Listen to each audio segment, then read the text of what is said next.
This is the big leagues. It's mean. When you make a mistake, you lose the right to play. The genesis of Ides of March, it was a play that ran off-Broadway in New York and then ran in Los Angeles. I wrote the first draft of Farragut North in the summer of 2004, right on the heels of having worked on the staff of Howard Dean during the '04 presidential race. I had worked on a number of political campaigns prior to that, and the play stemmed out of all of my experiences working in the political world, and the characters are fictional amalgamations of the hundreds of people that I ran across during those experiences. I first began when I was in college interning for Chuck Schumer's campaign in 1998. That was an incredibly idealistic scenario because a lot of the people that worked on that campaign were sort of like a brat pack of political operatives that went on to do amazing things. From the outside, you make it look easy. The more campaigns I worked on and the more I saw, I don't know if I became pessimistic as much as I became realistic about all the different angles you can look at the political process from. I was fanatical about Farragut North. I saw it twice in New York and then twice in LA. It's a very cinematic play, which is probably why I found it very accessible. But it's just great writing. It's really fun writing. It's a really fun world to be in. George and Grant did an incredible job of enhancing it for the screen.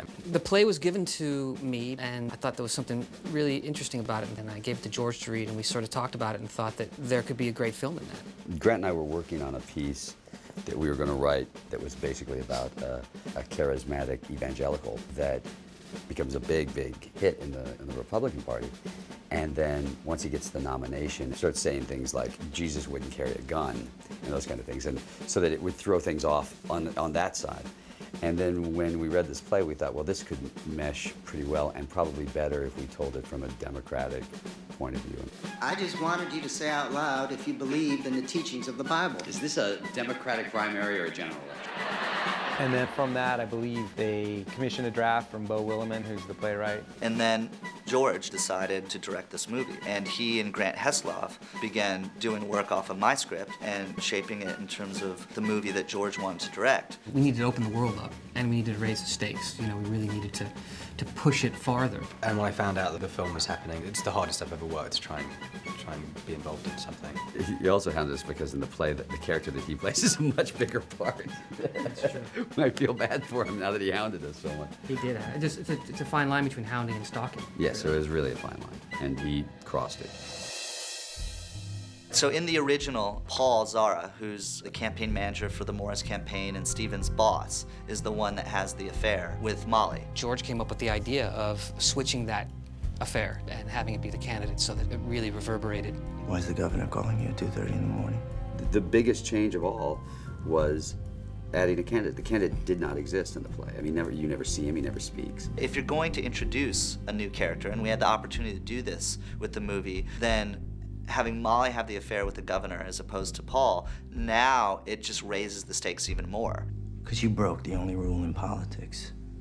You want to be president, you can start a war, you can lie, you can cheat, you can bankrupt the country, but you can't fuck the interns. And the same thing with the gamesmanship. In the play, it took place in Iowa in the beginning, the very first caucus. And in general, if you look back over the past elections, Ohio has been the indicator. Florida, people love to talk about, but Ohio's the real indicator. Ohio's an open primary, right? Independents and Republicans get the vote on the Democratic candidate. Do you think they like your guy? No, they hate him. They think they can beat my guy. In the play, Paul Giamatti's character says to Stephen, hey, we've got you beat because we're going to do a lot of robocalls and sending people in vans to pick up other people to vote. There was no, Rush Limbaugh orchestrated this thing, Operation Chaos, in Ohio, which is getting independents and Republicans to register and then vote as Democrats. Because if Hillary won, in his mind, in his estimation, they had a better chance of getting turnout to vote against her as opposed to voting for their guy. In fairness, this has been tried before. Operation Chaos, as Rush Limbaugh called it, where Republicans voted for a Democrat they thought they could beat in the general election. Well, that's a much more effective tool to us than just, we've got vans out there and we've got robocalls and stuff like that, and fake literature and things like that. So we wanted to just, in every element, escalate it. That's why we moved it later with a delicate count, and now Ohio is really, this is going to decide it, basically.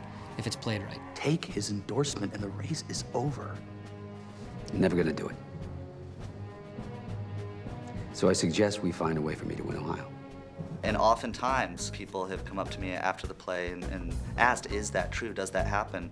And if anything, it happens to more extent. Everything that is mentioned in the movie, breaking laws, manipulating the democratic process, the backroom dealing, the power plays, all that's true. It's scary how much politicians will manipulate the democratic process to get that brass ring of the highest office in the land. Dirty tricks have been going on since Thomas Jefferson. Since Julius Caesar, and before. Actually, Julius Caesar, true. That was the Ides of March. The reason we like the title is, first of all, it's the 15th of March, and so we placed the primary on that date. There are similarities between the play and also the film to Julius Caesar. There's only one thing I value in this world, Stephen, and that's loyalty. And without it, you are nothing. That great story of deception and power and hubris and all the things that we're trying to touch on in the movie. It is your word against mine. Your word. Our sitting governor. There are Shakespearean themes to it, certainly. And I'm not talking about political issues. I'm talking about, you know, life and death and your soul. But it's also known as the day that Caesar was assassinated at the hands of his best friend and his worst enemy. There's betrayal on all sides. Really, literally nobody gets away clean. Innocence is killed by its best friend and by its worst enemy. Ladies and gentlemen, today marks the beginning of a fight between two sets of ideas. Either we're going to let greed and corruption ruin our industries, or we are going to take back our country.